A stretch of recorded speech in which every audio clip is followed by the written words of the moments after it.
Perch. Perch. It's a fish. And my name in Dutch means fish.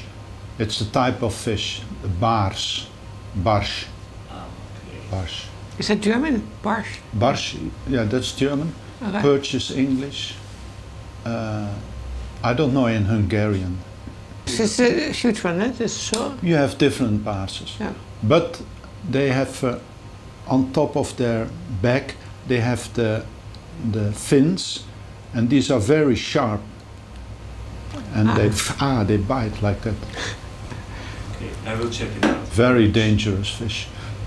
Ich and I play together since '99, and whenever musicians are in Amsterdam, passing musicians, American musicians or from wherever, we often invite them to come and play at our house, to an afternoon and have a dinner. And so a few years ago, Ingrid Laubrok was in Amsterdam for a few days.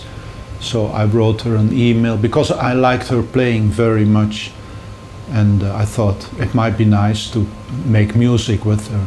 So we invited her to my place, and we played one afternoon. Yeah. And it was really nice, very special. And then a few years later, Tom Rainey was playing at the BIM House with a trio with Chris Davis and Georges Hébert, a bass player. And perhaps you can... Yeah, I saw him play, I heard him play, and in my own bands I never work with drummers anymore because of course I have a soft instrument, and only in my first quintet I worked with a drummer. So that was many years ago, but I heard his playing, and it's really subtle and tasteful and rough. It has so many angles. So I talked to him afterwards and said, I would love to play with you, and let's do with Ab and Ingrid, and let's do a quartet tour. And he immediately said, yes, I would love that. So when I studied at the conservatory, there was nothing else. It's only classical music you could study. There was nothing like jazz education or whatever.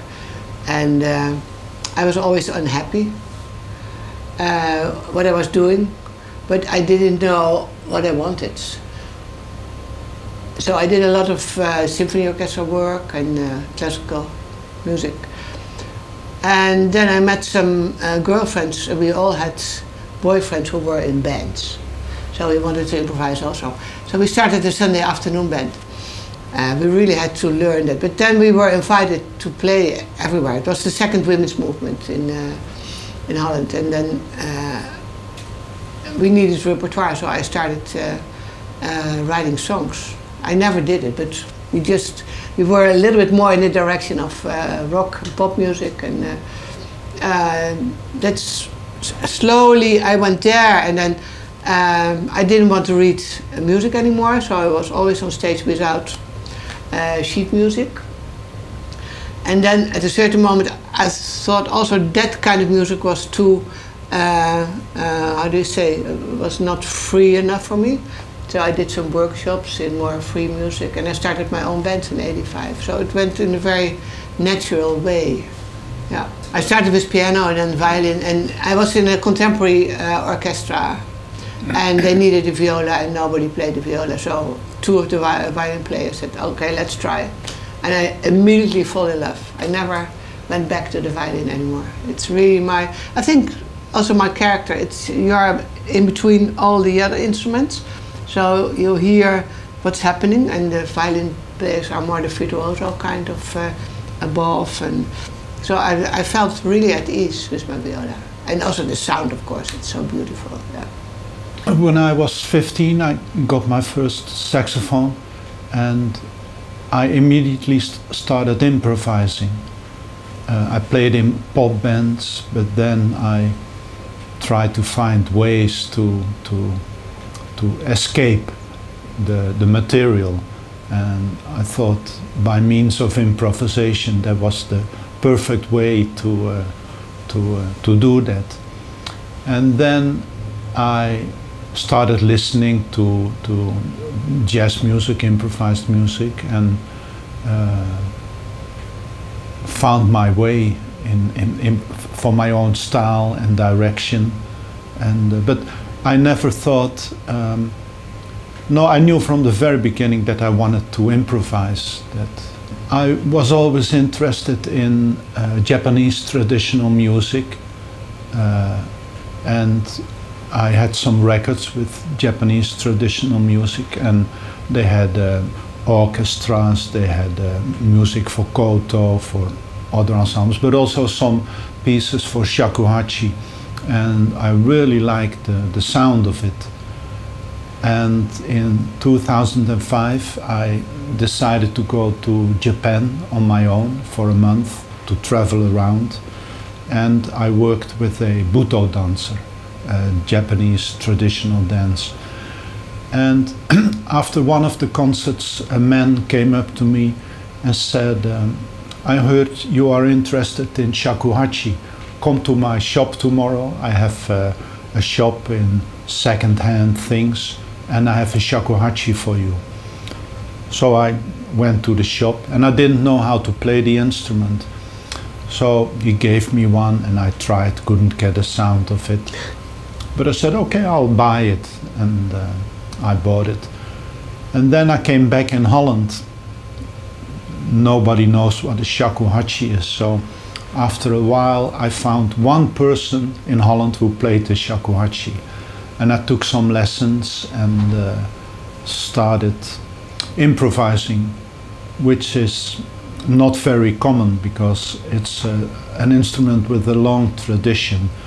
So what you do is you go to a master, a sensei, and you take lessons from him, and you stay with the man till he says you are able to play the instrument. But I did it all my way, and but whenever I am in Japan or in America or Canada and I know there's a good shakuhachi player, then I always try to take lessons. But I don't play it in the traditional way. I study it, but when I play improvised music, I use it the way I want to play it. The most difficult thing I found, it's a very delicate instrument.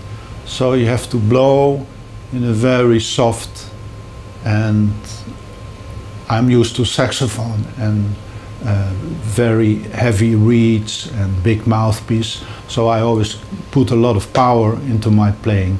And playing the shakuhachi, if you put too much power in it, it will close. It won't play. So I had to learn to speak to it friendly and and once you understand that idea of how to approach the instrument, then you can find the wild music too, because it's a great instrument that can be very heavy and wild, but that still takes a lot of time to understand that. Yeah. It's still very lively. The climate is very good, especially in Amsterdam. But it's a very international scene. It's not Dutch anymore, to my opinion.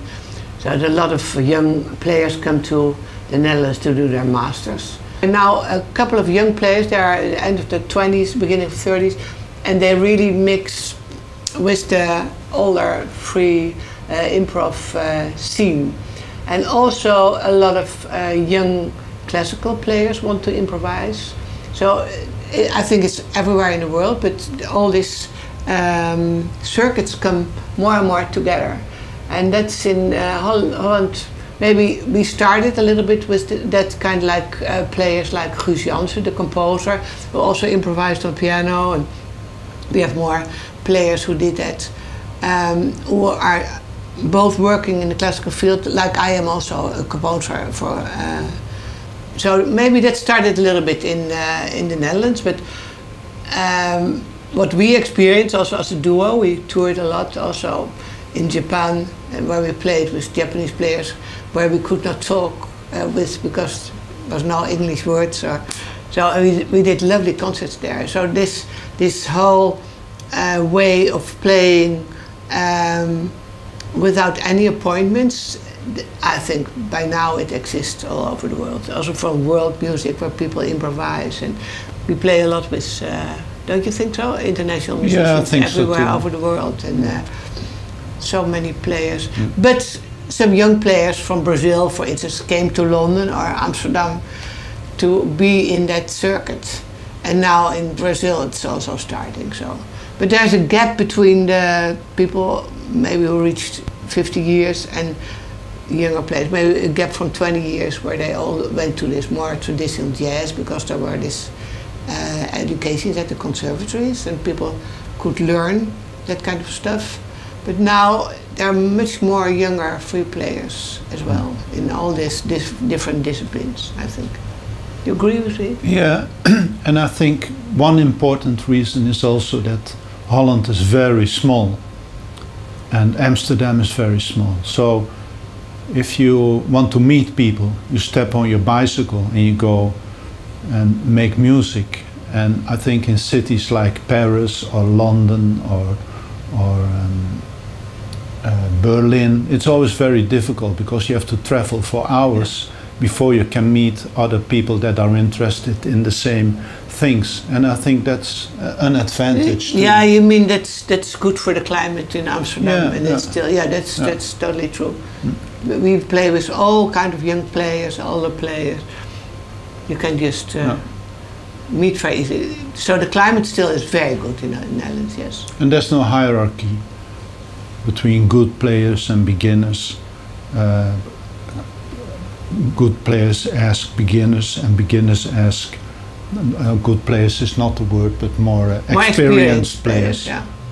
So there's a very natural mix of different worlds, and also people from the classical music and from the folk music, and they all are very open and interested in each other's work. When I grew up and got my first saxophone, I think someone like Willem Breuker was very important, and also because he made me aware that everything is possible in music, that you don't have directions, that you don't have rules that you have to stick to, that you can choose from whatever there is, and that you have to make up your own world and develop your own voice. And for that Willem Breuker was very important, and Misha Mengelberg still very important. I studied with John Carter, a clarinet player from Los Angeles, because I started out on tenor saxophone, and then I started playing the clarinet, which is not so good. So I got stuck. I played the clarinet as if it was a tenor saxophone, and I missed all the special things of a clarinet. So, and I didn't want to take lessons from a classical player, and then I heard the music of John Carter, and I met him a few times, and I thought he's the most amazing clarinet player, plus a great composer that also thought about the relation between improvisation and the composed material. He had very outspoken ideas about that. So I applied for a grant to study with him, and in 1989 I studied with him for I think 2 months in Los Angeles. And that was a very important period. So these are 3 important musicians. It's totally improvised. And we are 4 experienced improvisers. 4 individuals. 4 individuals. No couples. It's really 4 experienced improvisers, and maybe you can hear, one of the audience the other day said you hear every now and then the 2 duos, maybe because you use different ingredients, that could be, but we use, sometimes there are solos, a lot of solos, sometimes there are duos, trios. Every evening until now, it will be the 6th evening tonight. We will have 11 concert tour, I think, yeah. So until now, it's different all the time. And it's also very dependent on the acoustics of the hall. Because in some halls you hear that really the two horns and me, we can blend like beautiful kind of overtones you hear. And so as soon as you experience that, you use that more than maybe in a different situation. So it's different every night. But it was funny at the festival where we played yesterday in Wales, Music Unlimited. There was also a trio from New York, more or less, 3 women who play contemporary music, fully notated, more or less, a little bit improvisation. And I heard from the violin player, she played Morten Feldman, she played Sofia Gubaidulina, and I recognize a lot of techniques and things I use in my improvisation. So it's, for the 4 of us, it's all what we have in our heads and what we listen to, and what we are all 4 composers also. So that's what you use.